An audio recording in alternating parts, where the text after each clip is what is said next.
KAPASH TV. KAPASH TV.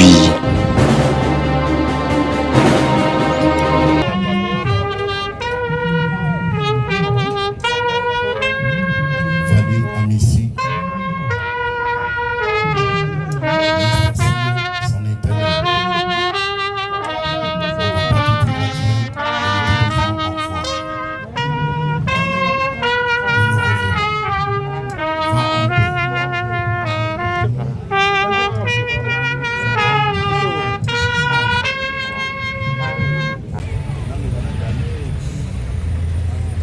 Merci d'avoir honneur sur la KAPASH télévision et ça vraiment na ba émotion pe mawa makasi o KAPASH télévision et ça nango ya ko assister la sortie du corps ya ndeko Valy à Misi o toyebi été personnellement mais azali jeune entrepreneur o azala qui vraiment na vision ba idée belé et puis à venir diboso na ye tozo mona ba ka eza penza ibelé biso to ngara vraiment ko zo ba fait des sociétés à makasi te po toza sûreté na mboka o koki ko kende na pe lokola nyama lokola soso biso tozali na biso na ba famille riche te to mekara un peu kota na musika mais ali mawa to monde tozo mona ba viol tozo mona ba meurtre na ba école tozo mona ba insécurité en tout cas botika kocha papa Fati beto ba charge a éviter et ezali vraiment passé et puis dans nzibité yemoko papa penza makambo oyo ayebi yango en tout cas famille ya Misi Mobimba en tant que jeune entrepreneur oyo ngai nazali nazapena ba ndeko ya mibali biso to milukela nkwanga na biso jeune o biso to ebi di solo azaki gender na ye asepeli astana yango tozomona ke likondi ya famille moko boye moto ane kosunga tomoni jeune frère na ye pe alekaki na ba média alobaki mais tokoloba likolo ya matanga te na suka nango tokozwa pena ta ya koloba par respect penza ya famille et puis respect ya mowei s'il vous plaît vraiment bakonzi ya mboka bato bazali na matière po biso tozalaka na biso na ba matière bato te bosunga famille oyo ezali mabe makasi koboma moto koboka ye na nzela baya kobenga songolo pakala kufi boya kolokota ye grand monsieur azalaki na avenir je le connais pas personnellement mais namoni mama ya Valy kolela epesi ngai chair de poule epesi ngai pasi tokoloba mingi te mais tozomona bato misusu bakomi koba ye mboka bato misusu azo préféré avoir na ye na Gabon na Belgique partout mpona kobanga makambo oyo Congo ezalaki boye te ezalaki mpenza na bobangi en tout cas bobeta pena sete na likambo ba meurtre oyo namonaki papa pe ya mwana classe wana autaki kokufa batiaki ye mbeli on dirait bato so bazoloba ezokana te non non non oyo ezali mboka ya papa mokonza mboka azali na souci ya ba jeune ngai personnellement nayebi papa mokonza mboka boye te mais tangu papa Etienne azalaka vraiment moto na okende tina base na limité papa Fati azali na bonté du cœur moko baboya kuna pusa la pemela mokonza mboka mais aroba boutika bango bakanga ba photo boutika to kanga ba photo c'est un bon monsieur avec un grand cœur papa Fati Beton en tout cas papa talela biso ba jeune makambo oyo il y a ba sécurité il y a ba sabotage il y a ba légèreté non non non maman oyo papa oyo komona yazo lela ndeko et puis c'est passé nazo loba yango à haute voix. Je ne connais pas personnellement Valy, pardon, à Misi, mais en tout cas, dans un mawa, depuis na mona matanga o tilelo. Dans un jeune frère, tous appelés batu totam mola banzela, nzambe ne mo konzambe ne mo bateli. Papa, bima na famille wana, bato basala kango. Eloko moko te etika la kaya ko bata manase ya mokili o. Nzamba pe sa famille oyo kimia. Nzamba sala peke bakonzi batu o basoki para la sécurité bato bakangaka batu bokanga mutu asali loko ya mabe makasi azaye morote multitude de bato basali makambo mabe en tout cas bazala penza pini nzambe apesa makasi ya nzambe apesa makasi na ba o babungisi ndeko ezo mona na kazaki penza le seul qui soutenait sa famille en tout cas paix à ton âme. Notre jeune frère, vraiment, c'est triste. Les lots te l'obité, en tout cas, tokoyo karakara na sango. ke tala mutu asala ki makambo boye avec des preuves. Nzambe abatela bino famille hein. Nzambe abatela lelo te lobi te ekokoma kaka bakokanga kaka mutu akobatama wapi ti wapi ezala ye ezala clique de gens vraiment c'est triste.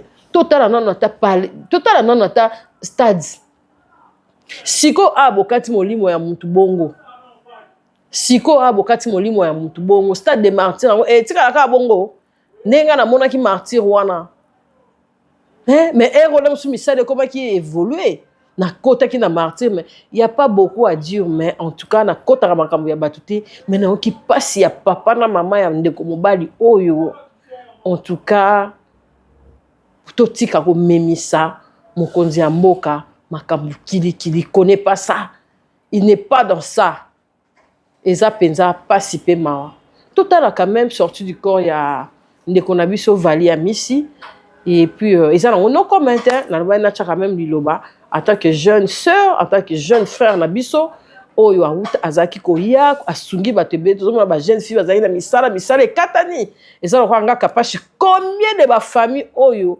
bazo dépendre atala mukie tozo sunga tozo faire partir na bato tozo ba entreprise personnelle ngata député moroté azota infra na ya na KAPASH télévision mais on se bat même avec son caméra de cadre mais c'est triste to solo la rabo mais akoboma te biso debi ba congolais to solo la rabo ba congolais to bomana raté to tika eza mabe makasi eza vraiment mabe makasi nzambe a consoler yo mama papa en tout cas ko buta mona koma esusu bongo na habité mingi ya koloboka ezali mais moi to le bezate parce que ce sont des obstacles to pe ça respect na moto oya kufi mais c'est vraiment des scandales pareils on commence nous tous ya Kobanga mais nzambe azali vraiment en tout cas on va suivre l'intégralité et puis toi aussi ça n'a pas qu'à annonce là merci.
chers amis, mesdames et messieurs, aujourd'hui, les mots nous manquent parce que vous savez, il est parfois mieux de voir son frère, sa fille, son enfant souffrir, être malade et mourir par après. Et nous avons été surpris par la mort de notre neveu.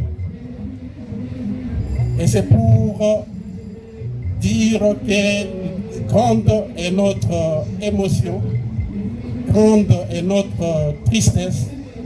Les mots nous manquent, mais nous ne serons manqués à un devoir moral.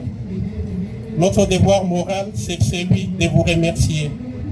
Nous vous remercions parce que vous avez voulu nous assister pendant ces moments difficiles. Je crois que ceux qui nous ont assistés pendant tous les moments de deuil, ils ont vu surtout la famille restreinte. Nous avons une large famille à Messi. Mais la famille restreinte, je crois que vous l'avez vu, même aujourd'hui, je pense qu'ils ont besoin de vos soutiens. Ils ont besoin de réconfort. Dieu seul sait qui nous sortira de cet état psychologique créé dans la famille restreinte surtout, la famille élargie compris, en ce qui concerne la mort de Valy. Valy ici, pour certains, c'est un entrepreneur, pour nous c'est un enfant, pour nous c'est un fils, pour nous c'est un frère que nous avons perdu et la souffrance est grande pour nous.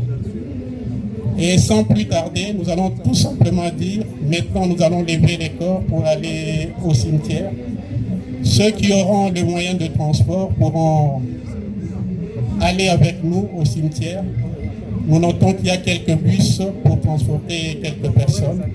Sinon, pour d'autres, il y a un bain de consolation qui est organisé au même lieu où nous avons organisé la veillée mortuaire. En tout cas, tous nos remerciements par rapport à votre assistance. Merci. Merci, docteur. Merci beaucoup. Mesdames, Messieurs, est-ce que nous pouvons nous lever pour la levée de la dépouille mortelle?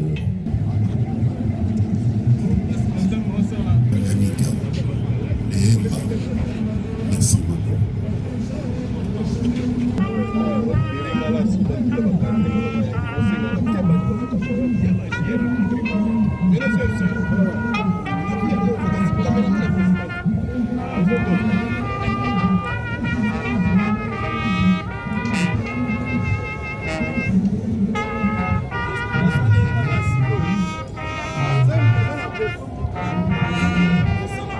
Permettons d'abord à la dépouille de sortir et nous allons suivre après.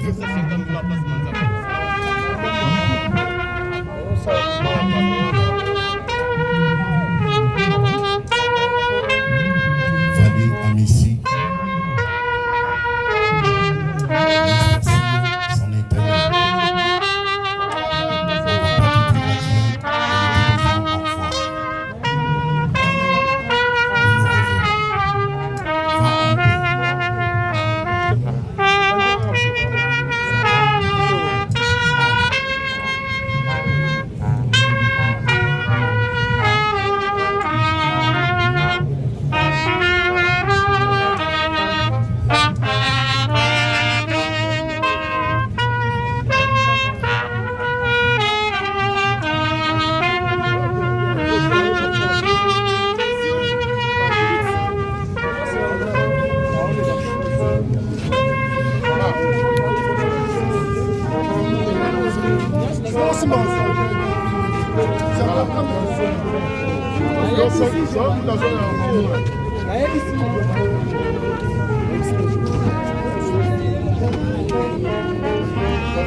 Dopo mi manda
KAPASH TV. KAPASH TV.